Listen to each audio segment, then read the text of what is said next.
It's June 12th, and this is the evening commute of Mike and Bike.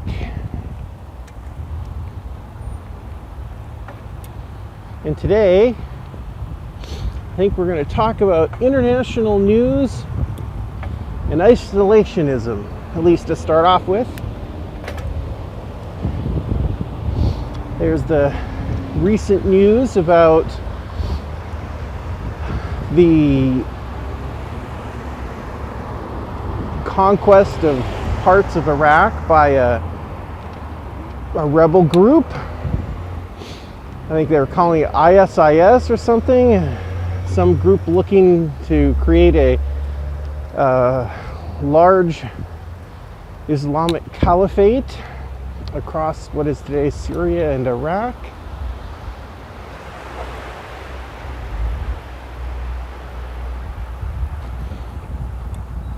And they've now occupied Mosul and Tikrit in Iraq.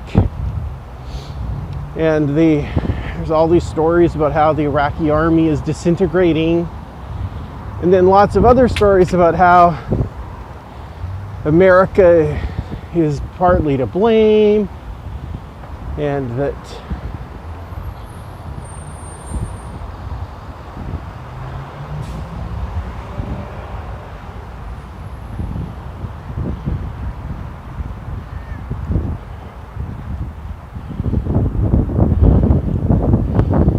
it was America's invasion of Iraq that destabilized the country.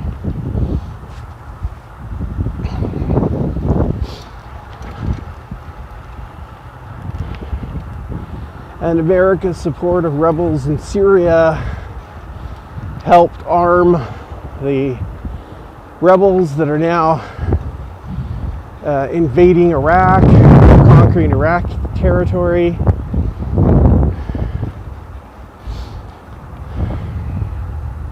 And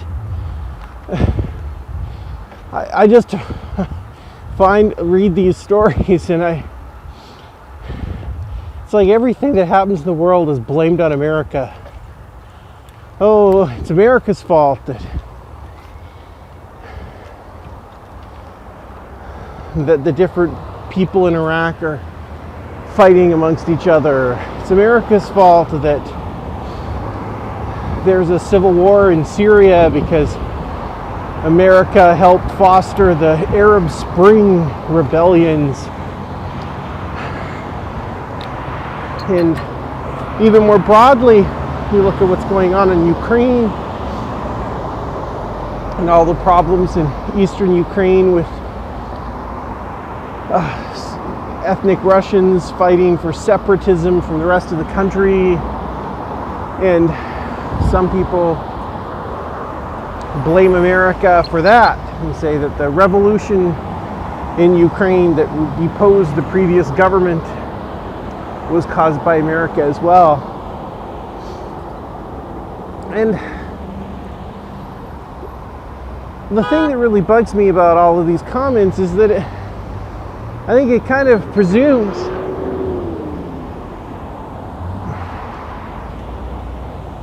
here we go.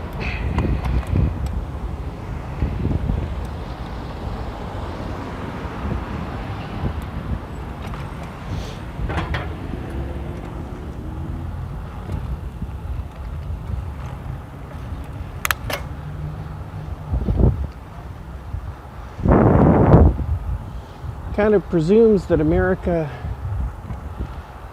is more powerful and influential than perhaps it really is.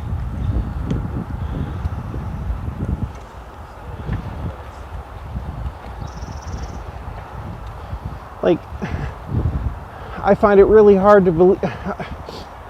Well, okay, to start with, I would be the last person to defend all of America's foreign policy actions. There are plenty of missteps that America has made, and many of which I disagree with. That said, I think it's really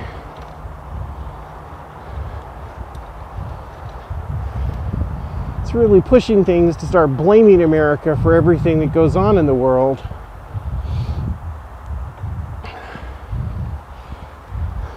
Take Ukraine.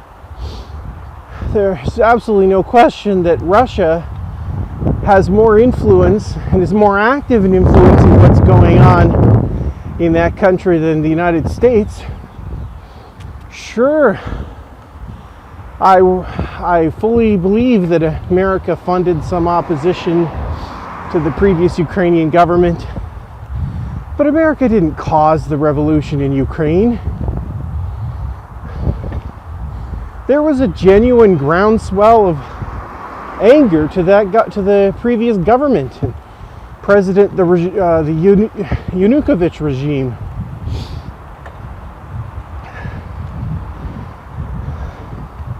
If anything, I think it was Russia that was more responsible for the revolution than anybody. Why? Because Yanukovych was a partner of Russia, someone who Russia supported and helped gain power, and Russia allowed him to become unpopular.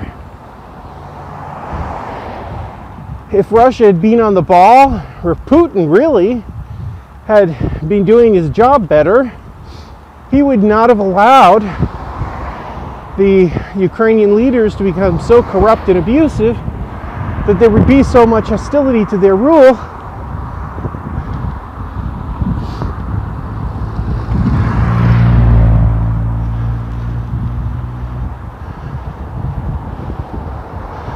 That a revolution would have even been conceivable and could be exploited. So, and how could they have done that? Well, I mean, Russia could have blackmailed Yanukovych, bribed him to keep him in line. Yeah, threaten his family, who knows what. These are all tools that Russia uses and wouldn't have had any problem taking advantage of. Heck, they could have assassinated the guy and supported some other leader that they preferred to take his place. But no, they let him proceed in abusing his nation and the goodwill of his countrymen to the point that there was widespread hostility to him. Let's not forget that even the Russian-friendly political parties like the Party of Regions in the Kiev parliament voted to depose Yanukovych. And these were parties that would have been, or that were naturally predisposed to Russia.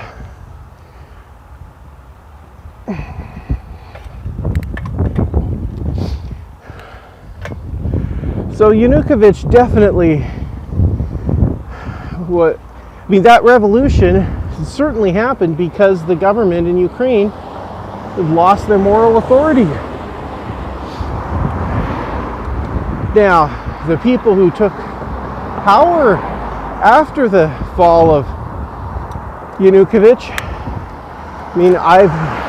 it's questionable. Revolutions are always dicey prospects. Who's going to take advantage? Heck, look at the Russian Revolution. Initially, it was Democrats who were running the government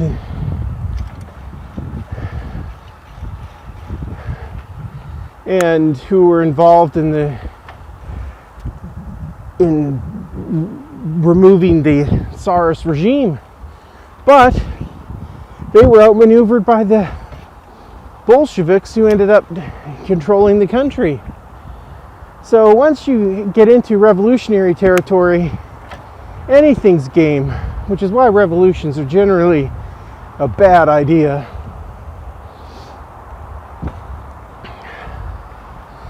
But my point being that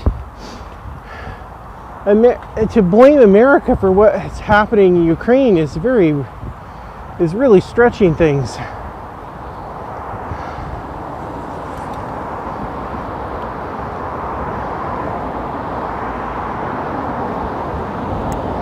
And likewise in Iraq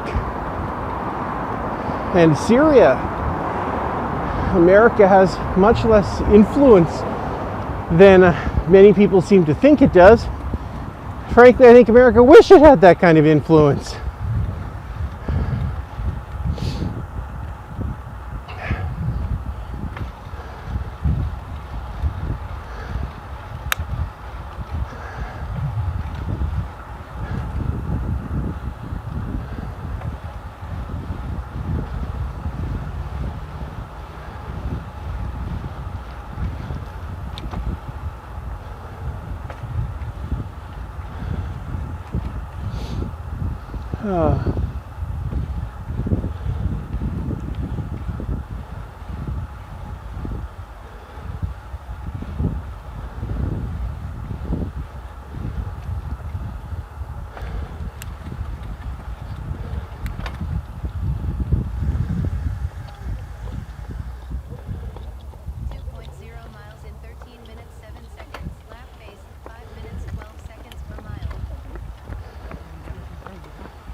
Yeah, I have to wait for traffic sometimes.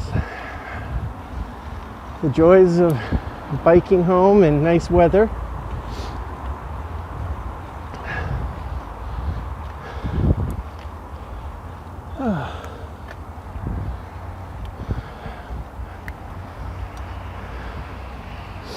So, the next question about America and foreign policy is, what ought America to do? What should it be doing with foreign policy? And on this score, I am conflicted, which I am in many things.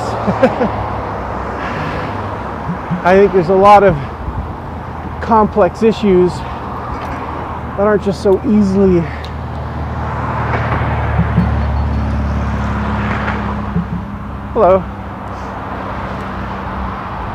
that aren't so easily resolved with black and white pronouncements.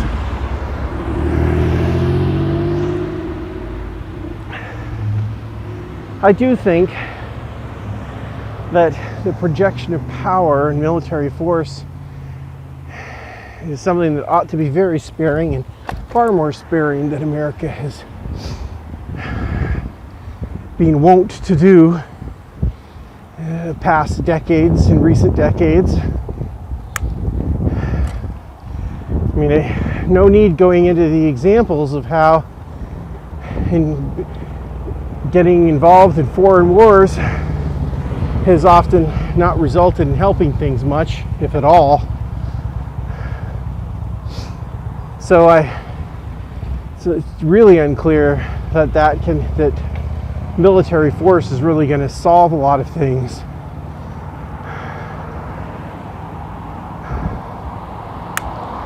And I also think that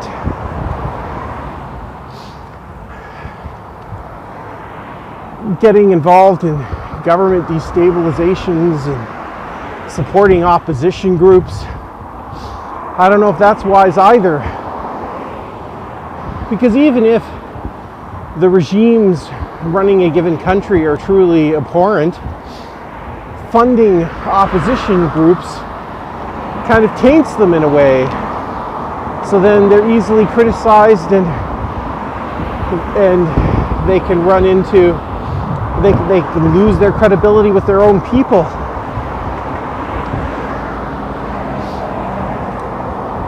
Although, interestingly, thinking of the Bolsheviks, they were funded by the Germans. And I guess that was pretty successful. They did take over Russia, and they did pull out of World War I and gave a very nice settlement, gave nice settlement terms to Germany at the time. But I'm not sure that really did anybody any good in the long run. Power politics just leaves bad taste in people's mouths, and they want revenge. So even if you succeed in strong-arming a given country into giving extraordinary terms in a diplomatic negotiation, that doesn't mean that it was a wise thing to do. If it's not perceived as being fair, then it'll be undone eventually, and it'll lead to, I suppose the favorite term these days is blowback.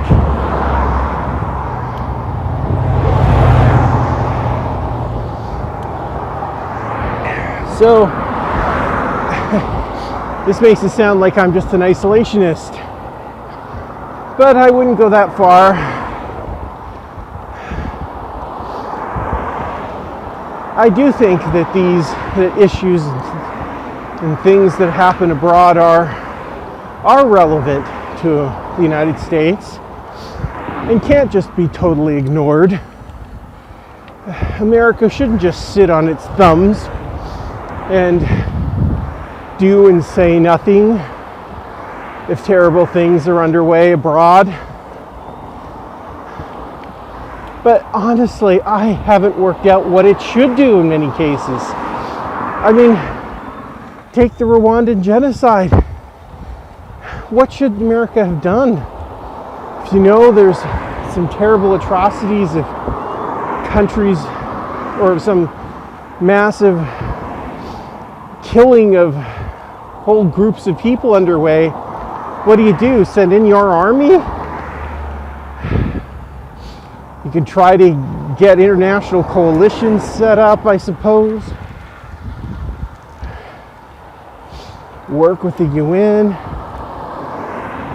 But these kind of things take so much time and rarely happen in the rapidity or speed that would be necessary to influence things on the ground.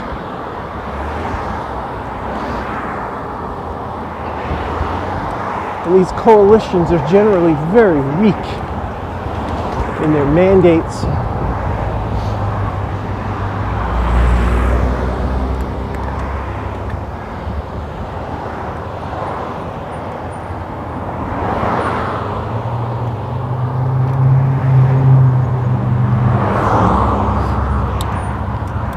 This does kind of lead to one of my theories.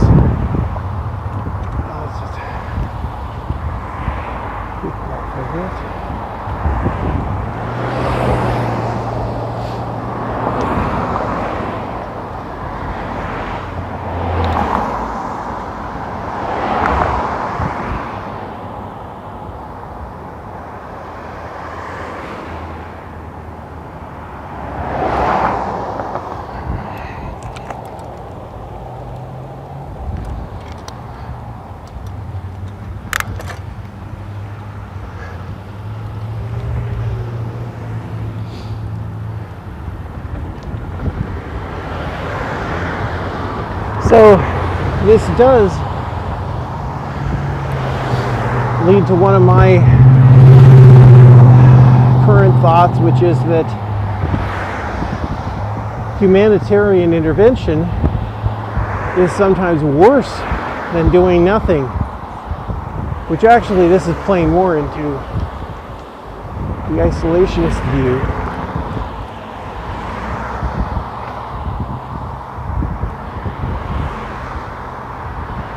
All the Lycra wearing cyclists. Hello.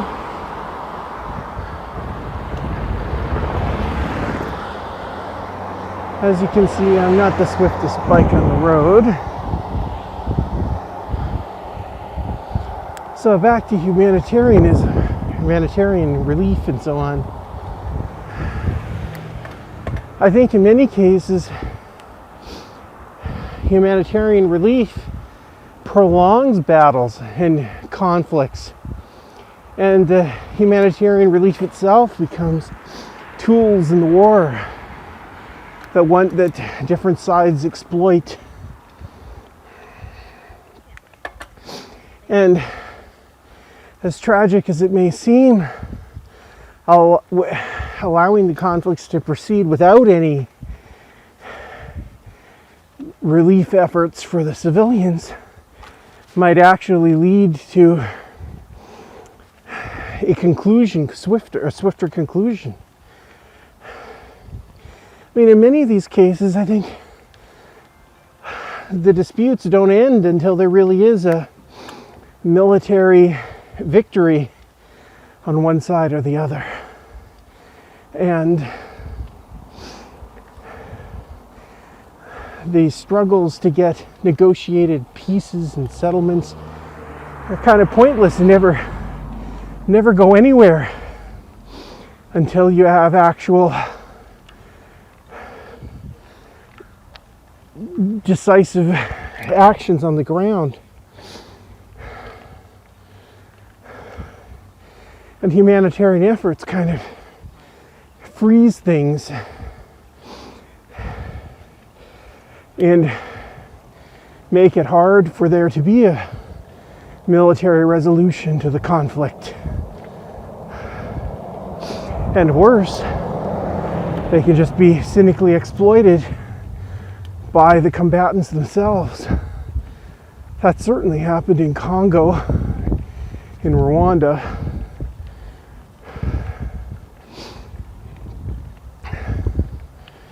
It's even happened to the Palestinians as refugees in many countries. They become political pawns.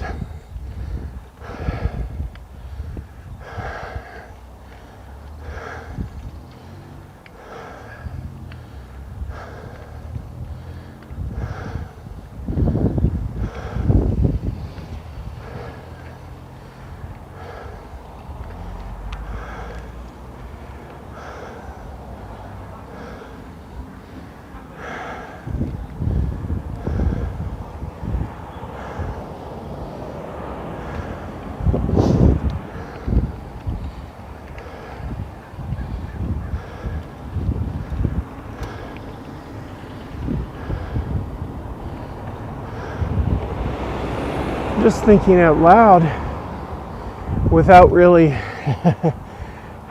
having formed firm ideas on this at all. I mean, what if the powers of the world had a policy of non-intervention in armed conflicts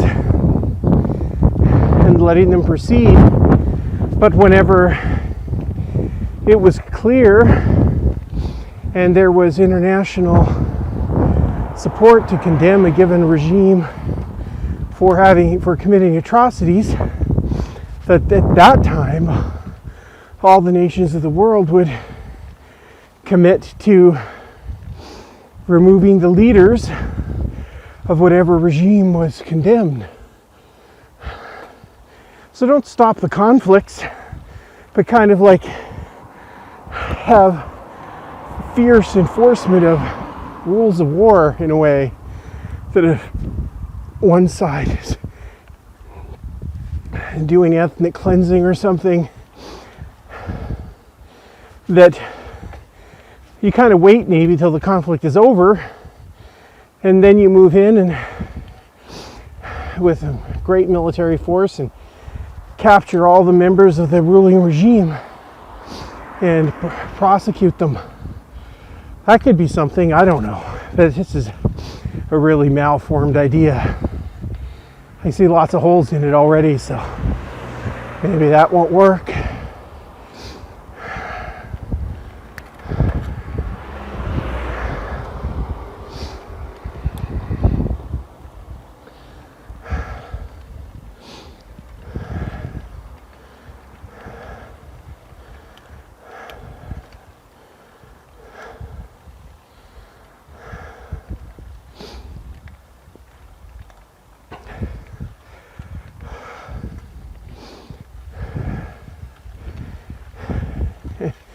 It almost makes you wish for the old days, for the old colonial days. If there's some part of the world that's descended into barbarity, just have some nation go in and conquer it. And a civilized nation conquer it and create a colony. A protectorate or something for hundreds of years. I don't know. But those days are gone.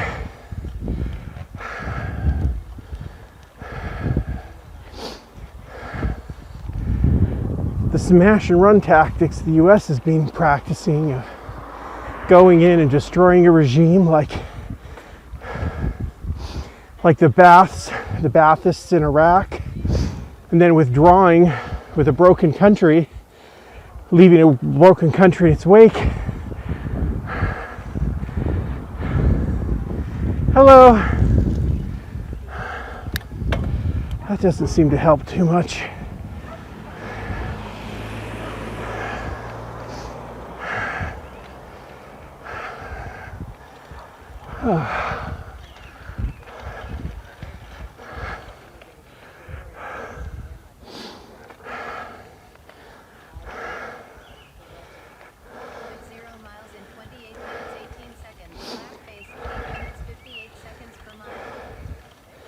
In the end, I guess I kind of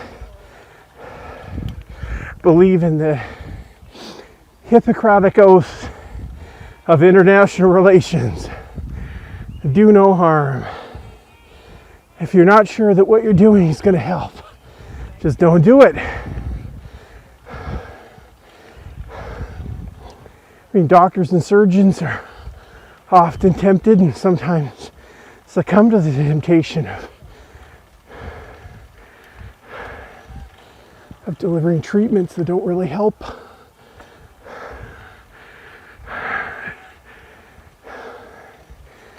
And the powers of the world should have a similar attitude. And this closes another episode of Mike and Bike.